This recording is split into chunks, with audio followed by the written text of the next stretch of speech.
I'd like to talk today about returning again to the glass bead game then and now.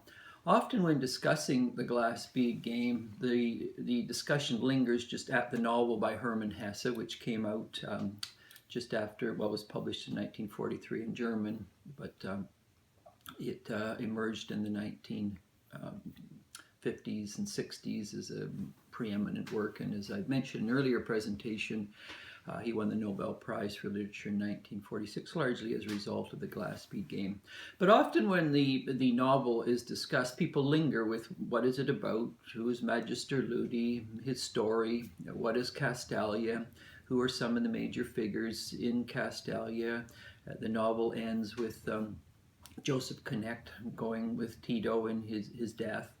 And so the discussion hovers around the nature of the glass bead game, and the novel itself is, some would argue, some take it much too literally. It's irony and people don't see the humor, and so the narrator of the glass bead game, the question that's often raised, was Hesse just mocking a way of doing academic biography that was about facts, it was about information, and the particular narrative really never gets into the spirit of Joseph Knecht. And so is Hesse involved in making fun of a certain academic approach to knowledge, to information, to books, to biographies. And so the glass bead game is, in that sense, four parts. It has a general introduction by a narrator who claims to be writing the life of Joseph Knecht, who becomes Magister Ludi. And then there's the history of Joseph Knecht on his journey to becoming the head of the glass bead game in Castalia. Then there's the poems, which more are an insider coming out of Joseph Knecht's poems, so not talking about Joseph Knecht, but Knecht's poems themselves. And then there's the three lives in which Joseph Knecht travels through different periods of time and reflects on the issues of spirituality, of wisdom. And then there is a fourth life, which never got into the glass bead game. In terms of German pietism, and there are two versions of that particular one. But the glass bead game then, so obviously probably the finest of Hermann Hesse's novels in terms of his unfolding journey and understanding what's the relationship of wisdom versus knowledge, what is education about, where is history going, is it going anywhere at all? What's the relationship between science and religion, between various religions of the world in terms of their history and unfolding? Now, most people don't even ask those questions in a significant or substantive way. They're so busy about dashing about life, making money, surviving, what T.S. Eliot talks about, distracted by distraction through distractions. But when people slow down enough in terms of a contemplative wisdom way, they begin to ask the much larger questions of life. And what Hesse is doing in the glass bead game and the Castellians, the issue that essentially is the core of it, is there a universal wisdom that has emerged through different cultures, civilizations, religions, spirituality, which can be brought together in a unified, harmonious synthesis in that sense. And so at the heart of the glass bead game is this quest to raise the issue amongst the Castellians. There are special people who are educated in knowledge, insight, contemplative, meditative ways of knowing. And so the beads, as it's, in a sense, they're beads of insight, beads of wisdom that the members of Castalia, who are specially trained in all the disciplines of thought, whether it's the hard sciences, the social sciences, the humanities, theology, philosophy, literature, the arts, of course music factors very, very large in the glass bead game.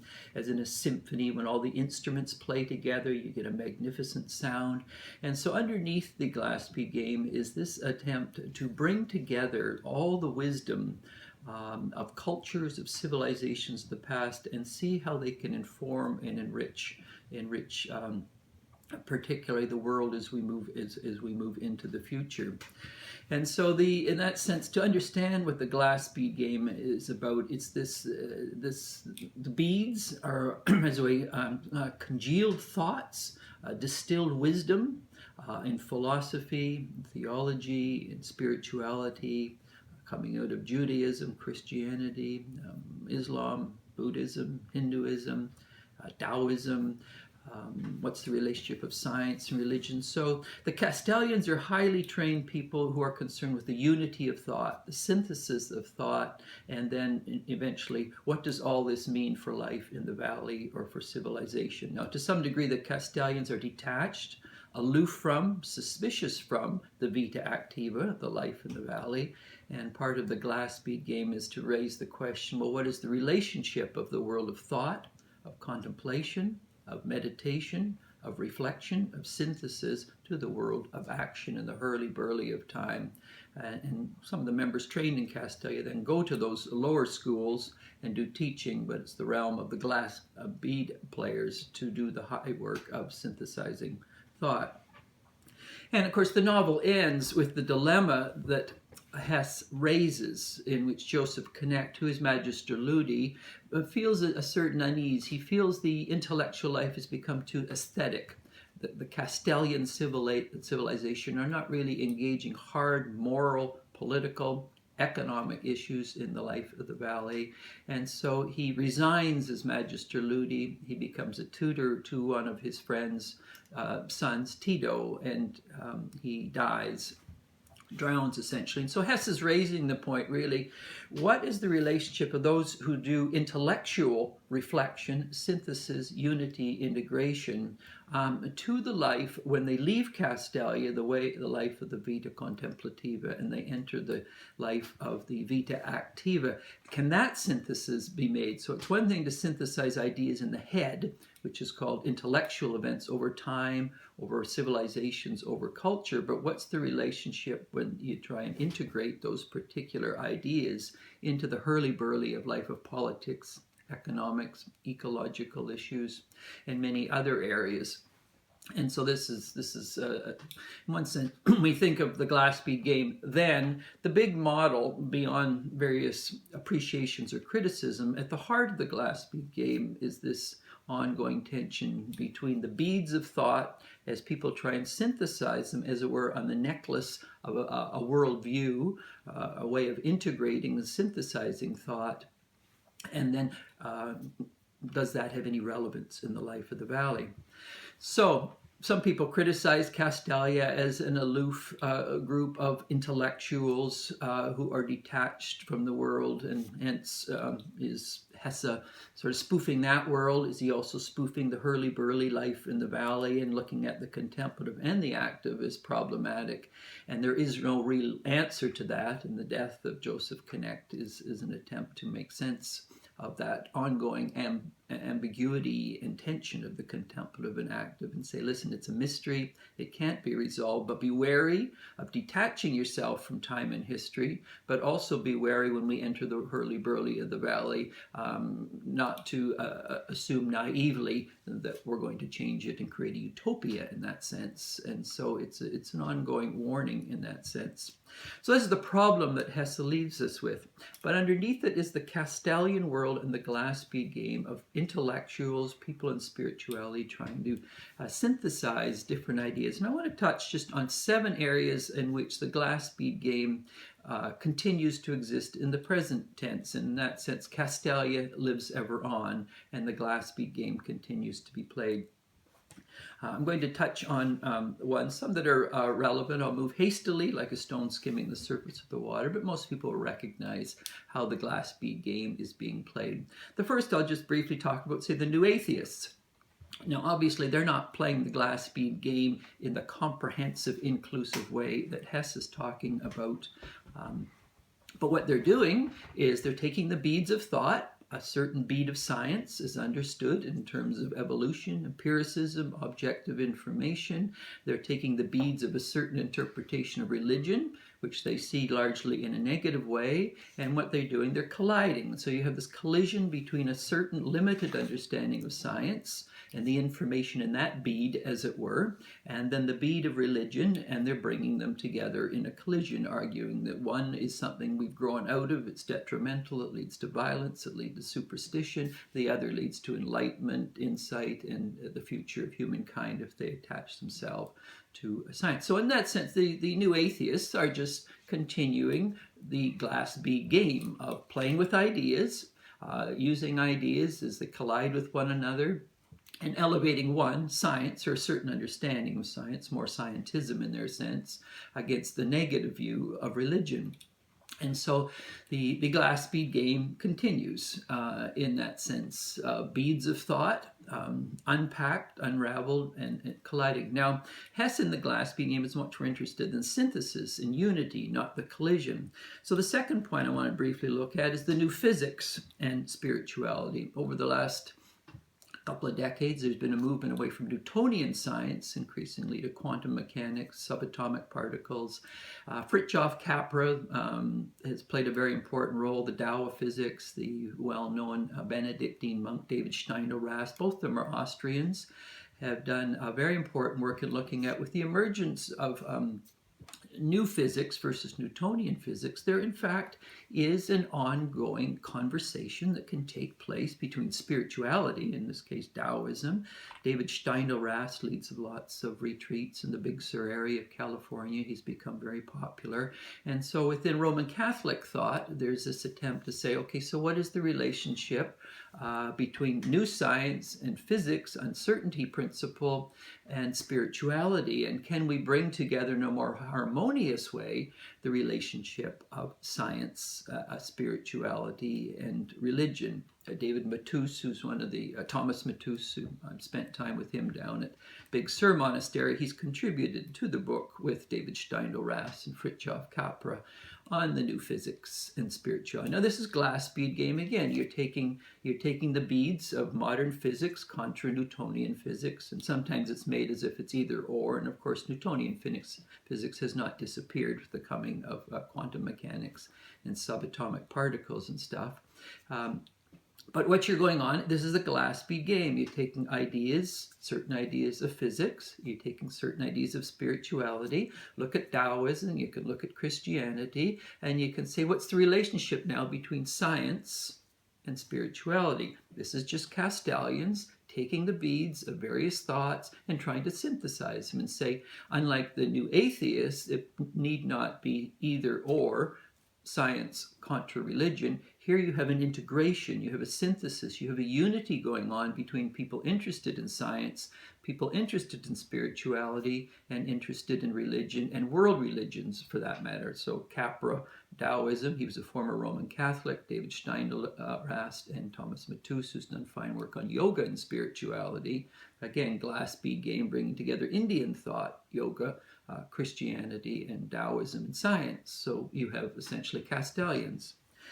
Third one, which is, again, I'm lingering on the first three more, on science and religion, for the simple reason that this has become, for many in the last few hundred years, a place of contention and difference. So evolution and spirituality, well, historically, in this case, there's been a clash between those who hold evolution, which then they become agnostic and atheists, and then you have certain religious people who overplay the creationist tune, and they become anti-evolutionist. And so someone like Teilhard de Chardin is has become very, very popular. He was put on the index for a time, but the recent Pope Benedict was very supportive, and de Lubac of de Chardin, and he argued that you can be an evolutionist, and there is a movement, an upward swing towards an omega point, the noosphere, in terms of the future and where history is going. So how can religious people, on the one hand, support evolution, but not reduce it to agnosticism and atheism? How can religious people raise questions about a narrow fundamentalist view of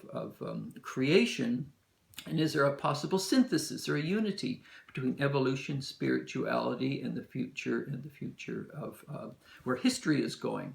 And so glass bead game playing once again going on. And Teilhard de Chardin has become a very important figure in this particular area.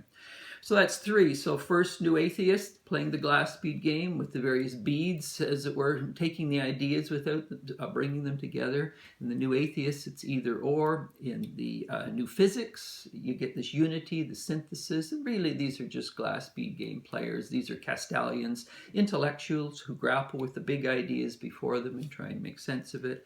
And then you have evolution and spirituality, and there are many trying to look at the synthesis between, obviously, biology, paleontology, and spirituality.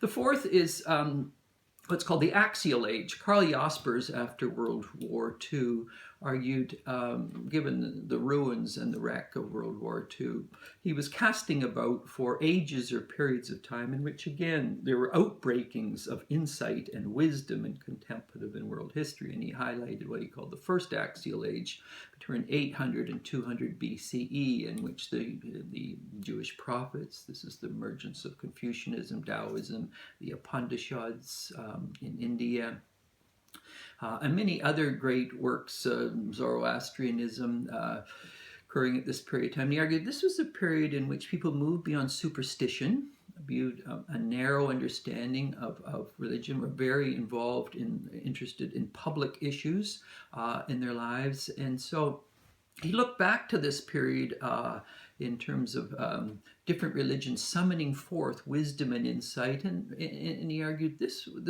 could in that sense, augur future promise for, given what had happened in World War I, World War II, and Western civilization. And he argued, essentially, with these wars over, we were moving into a period of time where people had to think globally. They had to think they were part of one planet, and where could they draw from wisdom from the past?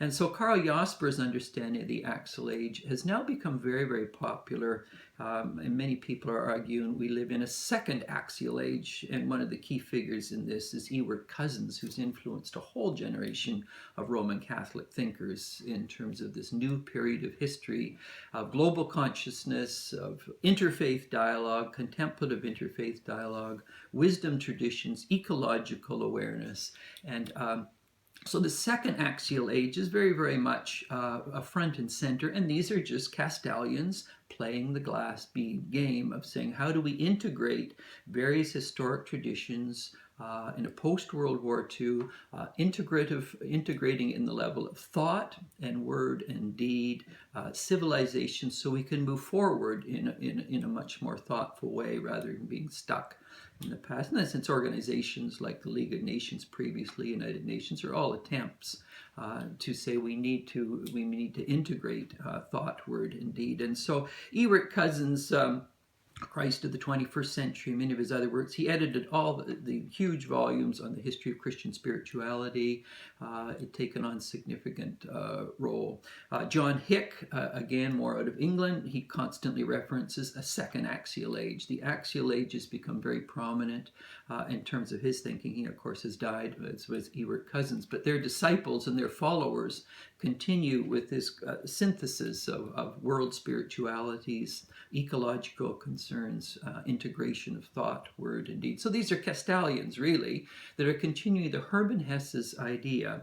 Karen Armstrong is a little more popular, but she constantly talks about the new Axial Age that we're living in and the need to integrate world religions, get beyond a narrow view of religion, superstitious where religions fought one another, and whereas ecological issues, compassion is central to all it. So there's this huge synthesis going on, very similar to what Hesse was talking about in the glass bead game in Castalia.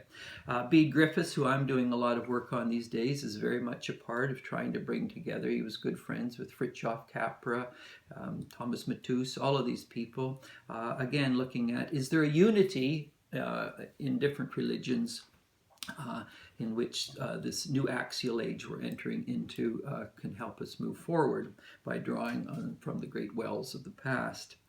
And so again, you have in the Axial Age arguments this notion of Castellians, thoughtful people, read widely and deeply, wanting to practice what they think is important. The Bahai faith, number 5.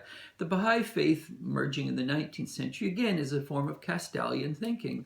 The argument that just as Christianity replaced Judaism, Islamic tradition replaces Judaism and Christianity, so Baha'u'llah has this revelation that he is now on the cusp of it. A lot of the, I might just add, a lot of this stuff is just really Hegelianism, a form of Hegelian dialectic of history moving ever forward, which Hesse is very suspicious of. This is what, I'll come around to this in a few minutes, but it's really various forms of Hegelian thought. And Hegel comes up in the glass bead game quite a few times, and many conservatives like Hesse, Jakob Burckhardt, Friedrich Nietzsche, they were very suspicious of the Hegelian tradition. But in the Bahai tradition, you get Baha'u'llah seeing himself as synthesizing the Orient and the Occident, and it comes to a great apex in the Bahai tradition. Well, this is just Castalian work again, synthesizing different religions, seeing a grand unity or integration or holism in the Bahai tradition. The sixth one is the Primordial tradition of Fritjof Schuon, Rennie Guenon, and Houston Smith would be the preeminent person here, in which they argue at an exoteric level, none of these religions can be brought together. But at the esoteric level, where the mystics exist, so the Kabbalistic tradition in Judaism, the mystical tradition in Christianity, Sufi in Islam, various forms of Pandashadic Hinduism, various forms of Hinayana, Mahayana Buddhism, Dalai Lama, Vajrayana Buddhism. At the esoteric level, they can be brought together. Isn't this not just Castalia, once again, taking the beads of various thought and synthesizing them into one grand unity of thought? So the primordial tradition has become very, very popular amongst people trying to look at the underlying unity in religions back of the exoteric understanding. I might just add, within the political side, 7, you get glass bead players, for example, where you get particularly the dominance of political liberalism. Daniel Bell's The End of Ideology, the late 50s, Francis Fukuyama's The End of History, Huntington's The Clash of Civilizations. Here you have at a political level people taking the beads of various thought and saying, where are we going into the future and how do we synthesize something like that? And so again, Castellians, they're essentially people who've grappled with the big ideas. Where is history going? Is it going anywhere, or is it sort of a tale told by an idiot signifying nothing? What's the relationship of spirituality, ecology, meditative? What's the role of education? Is it just wisdom? Is it information? A large vision trying to emerge in this way. And that really is just the ongoing work of Castellians. And so the notion that somehow glass bead game is sort of this fictional projection into the future after an age of devastation, and that really it's irrelevant for how societies and intellectuals and thinkers and people interested in the contemplative wisdom traditions make sense of things. In fact, the now of the glass bead game continues. Okay, Hesse's warnings, point C here. Then, now, and then warnings. What can we learn from the glass bead game about the now? Well, one, seems to be there will be forever a quest for the greater synthesis, unity, oneness of thought, a bringing together, particularly in times of fragmentation, of war, when things are falling apart. Who are those who are saying there's got to be more than just disunity and fragmentation? Where's the place for unity, integration, rather than divisiveness? And so this is always two parts of the human journey, the one of unity and the one of diversity. The further diversity goes to fragmentation, the greater the longing for unity. And the Castellians are people of unity. You find the same thing, say, in Christianity. The Catholic side represents the unity, the Protestant represents the diversity, and then divisiveness and schism. Both are elements in life, but the further one goes down the fragmentary path, often the other side is the unity. So some of the people I've mentioned in the now, they're looking for the greater unity or synthesis in a fragmentary world. These are intellectual events, and in one sense, Hesse in the glass bead game is sort of smiling benignly at those who take that too seriously.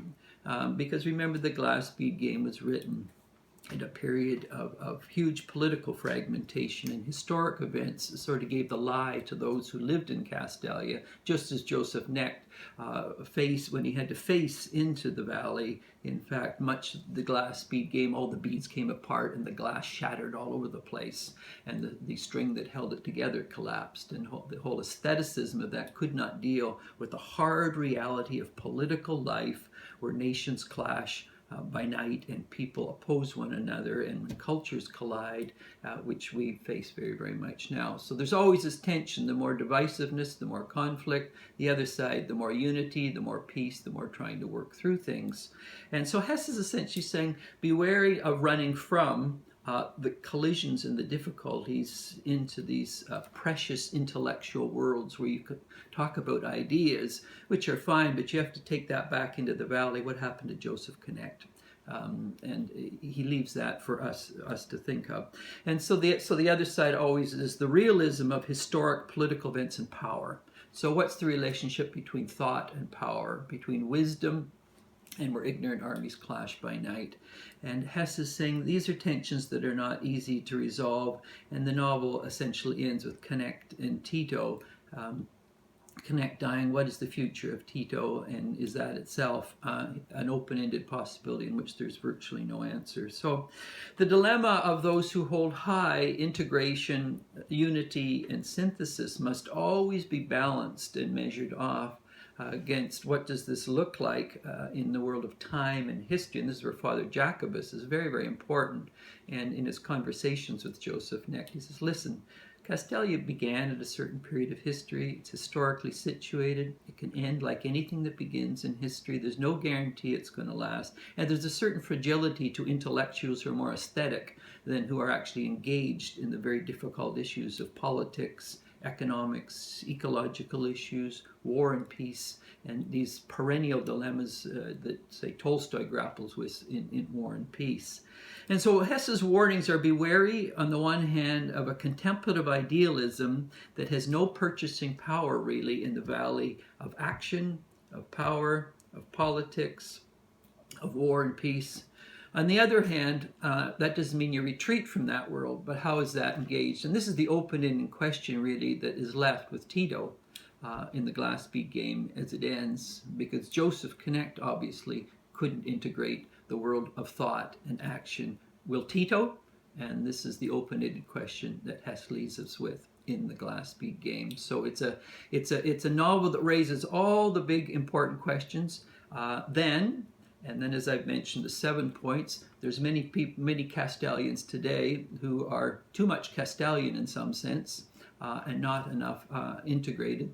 They're sort of the Joseph Knechts of our time. And then what are some of the warnings Hesse leaves us with in his wisdom that if we ignore, we do so to our peril?